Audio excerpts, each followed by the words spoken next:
തൃശൂരിൽ നിന്നുള്ള MP-ആയി ലോക്സഭയിലേക്ക് പോയ സുരേഷ് ഗോപി അന്ന് മുതൽ കേന്ദ്ര ബജറ്റ് വരുന്നതുവരെ എയിംസിനെ പറ്റി വാചാലനായിരുന്നു. തൃശൂരിൽ വരും, ആലപ്പുഴയിൽ വരും, കേരളത്തിൽ വരും, എന്തിനാ എയിംസ് വരും, മറ്റേ മോനെ എന്ന് വരെ എത്തി കാര്യങ്ങൾ. എയിംസ് പോയിട്ട് പോലും വന്നില്ല. കേരളത്തിൽ നിന്നുള്ള കേന്ദ്രമന്ത്രി പലതവണയായി എയിംസിനെ പറ്റി പറഞ്ഞത് കേരളം കേട്ടതാണ്. ഒന്നുകൂടി കേൾക്കാം.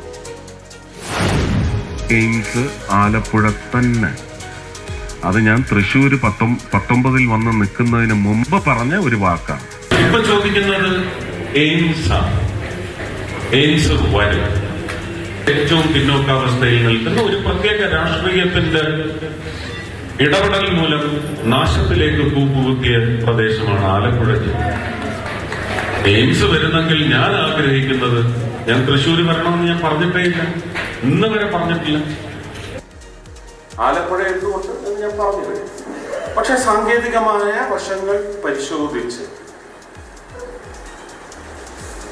തീർച്ചയായിട്ടും കേരളത്തിൽ ഒരു ജില്ലയിലൊരു വരും. അത് വരും എന്ന് പറയുന്നത്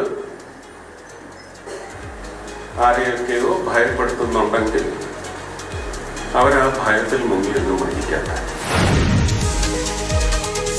3 ദിവസം മുൻപാണ് കേന്ദ്ര ബജറ്റ് വന്നത്. കേരളത്തിന്റെ പേര് പോലും കേട്ടത് 1-2 തവണയാണ്, അതും ആമ പരിപാലന കേന്ദ്രത്തിന്. ഇന്നതാ ശോഭാ സുരേന്ദ്രൻ, BJPയുടെ മറ്റൊരു സ്റ്റാർ നേതാവാണ്, സുരേഷ് ഗോപിയുടെ മറ്റേ മോൻ പരാമർശത്തിന് പുതിയൊരു വ്യാഖ്യാനം തരുന്നുണ്ട്. അതുകൂടി ഒന്ന് കേൾക്കാം.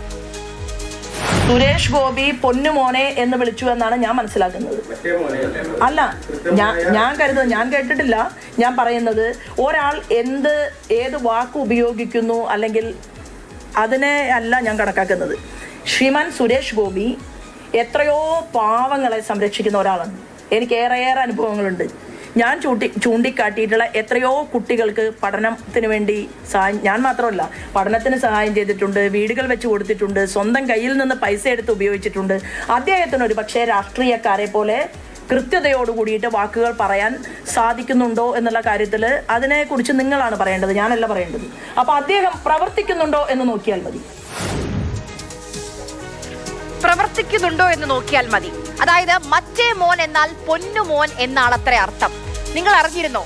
എജാതി ന്യായീകരണമാണല്ലേ.